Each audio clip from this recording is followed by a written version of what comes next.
Imagine, if you will, the classic Western. The town has discovered a terrible villain and are all of one consensus that he has to pay.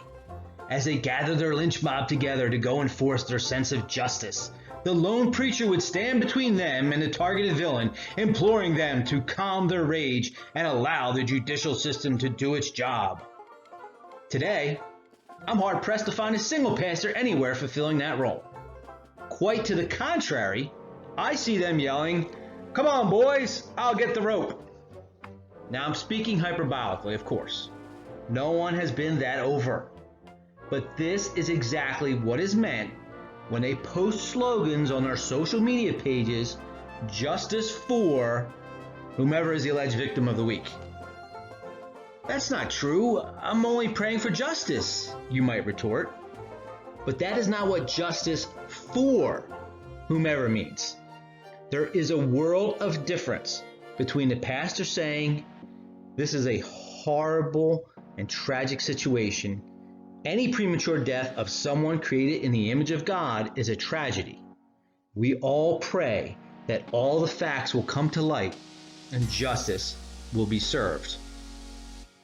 Versus asking specifically for justice for one party involved.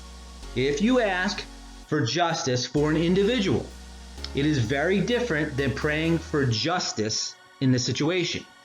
Appealing for justice for the person assumes that the person has been wronged and must be recompensed for the injustice which was perpetrated against them. I fully understand the visceral reaction everyone has had to recent videos. Heck, my job for a decade was watching and analyzing these type of incidents, and yet my first reaction was exactly the same. Oh my goodness, that was awful. Just like you, I was totally aghast, confused, and disgusted. But then, and I understand that this is the result of years of training and experience, I put on my investigator's hat, put my emotions aside, and went back to watch again impartially. I then sought out all information available about the case in addition to the video. Do you have the same background? No. Do I expect you to be able to dissect a video the same way I do and apply the legal principles involved to the case? Nope. Do I expect you, as a man of God, to reserve judgment and public declarations of guilt before all the facts come in? Absolutely. Do I expect you to take everything the media presents with extreme skepticism? Yes, on that one. And is it a sin to declare something as true for which you have insufficient evidence? The commands sure say it is. Are Christians forbidden from judging others or situations or behaviors, as non-believers like to assert all the time? Judge not, lest you be judged, they like to say. I'm not going to join them just because it helps my argument here. I will do what we always do here at Berean Bible Study and put that popular verse back in the Bible and see what it actually says about judging. Or Matthew 7. Do not judge, or you too will be judged. For in the same way you judge others, you will be judged.